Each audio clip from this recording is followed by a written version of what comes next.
Those guys had no idea what hit them. Maybe it's because it's a shotgun. I don't know.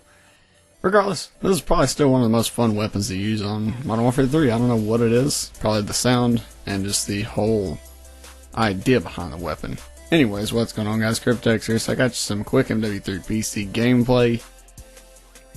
It is a lot of gameplay saved up on my hard drive. I have quite a bit of it. Just really trying to get rid of it, and I haven't really recorded many other games. So I apologize for that. I should be getting around to it to record some other games that are more entertaining, more pleasing to your eyes. I know some of you may like MW3, I don't know, but that's one of my bread and butter games that I go to when I just want to relax sometimes. Depending on who you're versing and how the connections are, you can have a good time. It just really depends, but this is one of the Call of Duties that I'm pretty okay at, I'd say, and I have fun from time to time on it. It's just fun to hop on there once in a while and see what's up. I will say the PC port is not nearly as good as the console port. I don't know if a lot of people don't understand, just because you have a beast PC does not mean a damn thing if the port is terrible. Now, my PC can run this game at max settings and get the max frame rate. It actually tops out. The game itself tops out. My PC doesn't. And it could go higher, but it wouldn't allow it in the game because it only locks at 90 FPS. So that's kind of unfortunate. I don't get the other 50 plus FPS that my monitor allows, but whatever, who cares. But I want to discuss a few things in this video. Some of you may be interested, some of you may not be interested, but I want to talk about some of the new games, and, well, we've just been having a lot of issues with them, and I want to get your guys' opinion on this. Have you noticed a lot of just bugs, glitches, and stuff with these new launch of titles, mainly the AAA titles? It seems like they're obviously rushed. Call of Duty, Battlefield, stuff like that comes to mind. And then even Destiny, games like that. Look, I'm not going to hate on Destiny, but let's be honest here. The publisher's Activision. You can't really expect anything good to come from that, seeing as they are the publishers behind Call of Duty and Guitar Hero, which they killed off. And they're trying to kill off Call of Duty, it seems. I don't know what their deal is with that.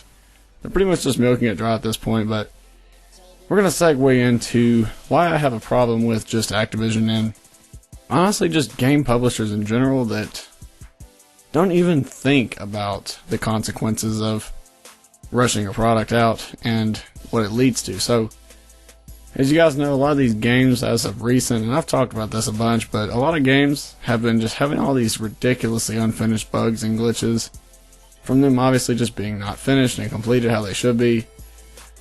And I'm sick of it. I really am pissed off that we pay money for these games. You know, you got your people that pirate the games too, and can you blame them at this point? The way the games have been going as of the past few years, they've been abysmal, really. A lot of people will pirate the game, even if it's just a single player version, because you can't really pirate multiplayer versions of games. Because if you did, you wouldn't really be able to connect multiplayer wise the way it works, the way it's set up. There's probably some way around it, but for the most part you have to buy the multiplayer edition of the game to actually play the multiplayer. But you damn sure can pirate almost any single player game out there. There's always cracked code things for it, or whatever the hell you want to call them. I don't really know because I don't pirate, but I do know a little bit about it.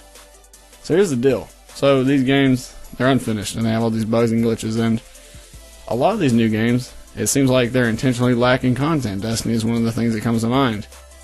I've been looking around and a lot of people are saying that Destiny has intentionally took a lot of the game out to make up for microtransactions, DLC and stuff.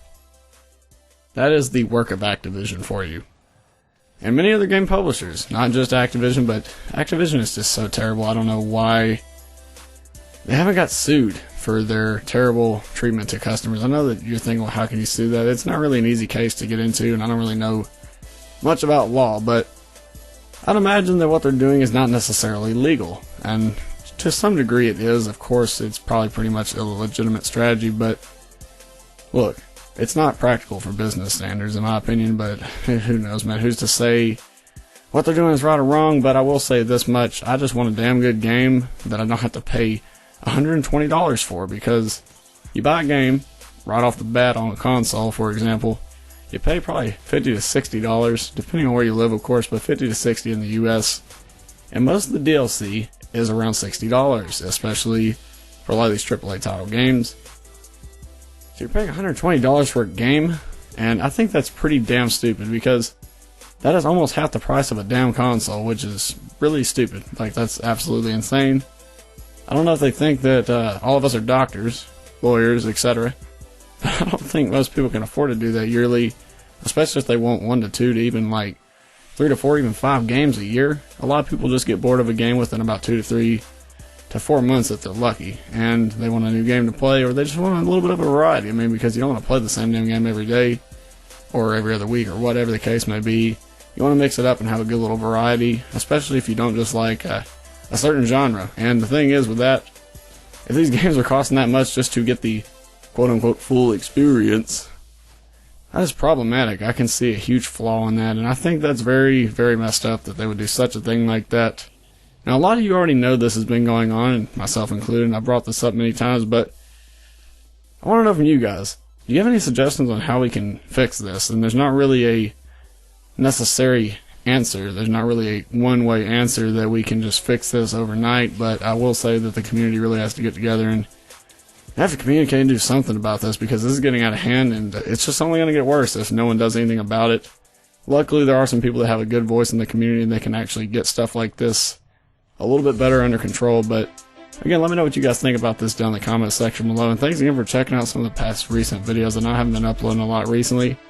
Again, I'm trying to get better at that, but it's really difficult the way my schedule works, but I will soon prevail and get back on track and get you a few more videos. But you guys, of course, have an awesome day, and I'll see you in the next one. Thanks for watching.